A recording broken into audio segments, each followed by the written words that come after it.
Piles, होमोरॉइड्स, बवासीर ये एक ऐसी बीमारी है जिससे दुनिया के 80% लोग पीड़ित हैं। बहुत सारे लोगों को ये परेशानी है, इसका कारण है आजकल का लाइफस्टाइल। तो आज इस वीडियो में मैं बात करूंगी पाइल्स है क्या, इसके साइन एंड सिम्टम्स क्या हैं, कॉज क्या हैं और होम्योपैथी में ऐसी कौन सी मिराकुलस मेडिसिन है जिससे इसका इलाज किया जा सकता है बिना किसी सर्जरी के। साथ ही साथ लाइफ मेंटेनेंस के बारे में भी आपको बताऊंगी। I would like to mention कि ये वीडियो मैंने अपने पेशेंट्स के रिक्वेस्ट पे बनाई है, क्योंकि सबका यही कहना होता है कि कैसे बात करें इस प्रॉब्लम के बारे में।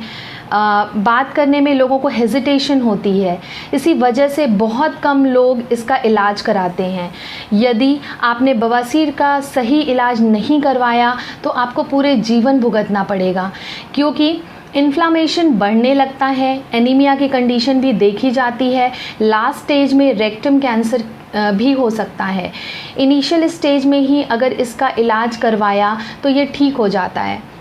लेट्स टॉक पाइल्स है क्या। जब एनस वॉल में स्वेलिंग आ जाती है, आउट ग्रोथ हो जाती है, उस कंडीशन को पाइल्स कहते हैं। पाइल्स, होमोरॉइड्स होने का मुख्य कारण क्या होता है? सबसे पहला रीज़न खान पीन, रहन सहन का दोष है, ये अनियमित दिनचर्या। नंबर 2, लंबे समय से कब्ज़ बने रहना यानी कॉन्स्टिपेशन की प्रॉब्लम रहना।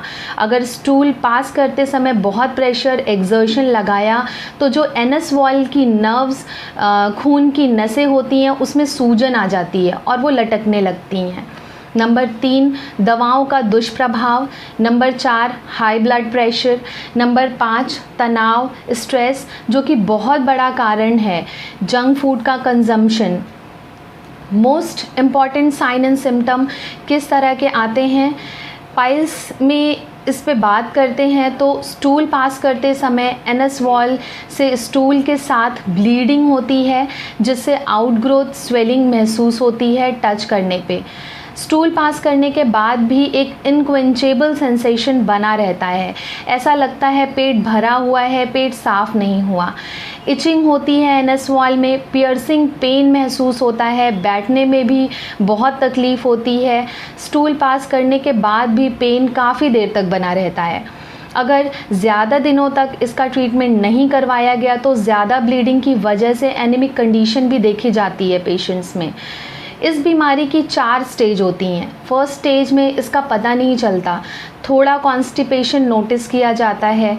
सेकेंड स्टेज में थोड़ा रक्त रिसाव होता है, रेडिश ब्लीडिंग देखी जाती है। थर्ड स्टेज में पाइल्स बढ़ने लगता है और रक्त रिसाव अधिक होने लगता है, पेन, इचिंग भी बढ़ने लगती है।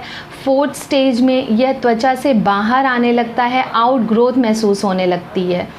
होम्योपैथी में पहले से हुई समस्याएं, शारीरिक परीक्षण और बीमारी के लक्षणों के आधार पर चुनी गई होम्योपैथिक दवाई बवासीर के लक्षणों को ठीक करने के लिए असरदार होती है।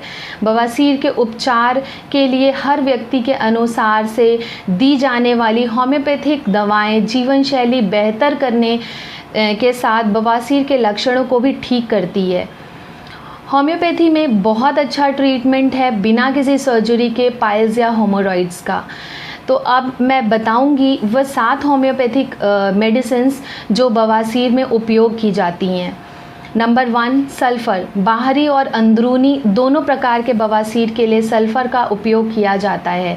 यह दवा उन लोगों के लिए अधिक असरदार होती है जो पतले हैं, जिनके कंधे थोड़े झुके हुए होते हैं, चिंतित रहते हैं, तेज़ी से प्रक्रिया देते हैं, मौसम के बदलाव के प्रति संवेदनशील होते हैं, जिन्हें खड़ा रहना पसंद नहीं। दूसरी मेडिसिन फॉस्फोरस। यह दवा उन लोगों को सूट करती है जो पतले हैं और जिनका रंग गोरा है। ऐसे लोगों के कंधे झुके हुए होते हैं और ये घबराए हुए होते हैं। Number 3, nux vomica. यह दवा बुद्धिमान, चिड़चिड़े और सुस्त जीवन शैली वाले लोगों पर अधिक असर करती है। सीडेंट्री लाइफस्टाइल वाले लोग जिनका बैठने का काम ज़्यादा होता है, ऐसे लोगों को कब्ज़ होने की संभावना होती है, अल्कोहल इंटेक भी करते हैं, उन पे नक्स वोमिका बहुत अच्छा काम करती है। चौथी मेडिसिन है एस्क्युलस हिप। यह उन लोगों को ज़्यादा सूट करती है जिन्हें पेट की समस्या और लंबे समय तक रहने वाले कब्ज़ होने की प्रवृत्ति है। ऐसे लोग चिड़चिड़े, उदास, डिप्रेशन में रहते हैं। उन्हें गुस्सा आने पर शांत होने में समय लगता है। कमर यानी लंबर एक की भी प्रॉब्लम देखी जाती है। 5वीं मेडिसिन है हेमामेलिस। हेमामेलिस दवा बवासीर के लक्षणों के बढ़ने पर उपयोग की जाती है और लंबे समय तक चल रहे कब्ज़ की समस्या में अधिक रक्त रिसाव होने पर इसे इस्तेमाल किया जाता है। 6वीं मेडिसिन है पल्सटिला। यह दवा उन लोगों के लिए सबसे अच्छी है जो स्वभाव में सौम्य, संवेदनशील और डरपोक हैं। ये लोग आसानी से रोने लगते हैं, अपने फैसले नहीं ले पाते और उनका दिमाग अस्थिर रहता है। 7वीं मेडिसिन है एलोज़।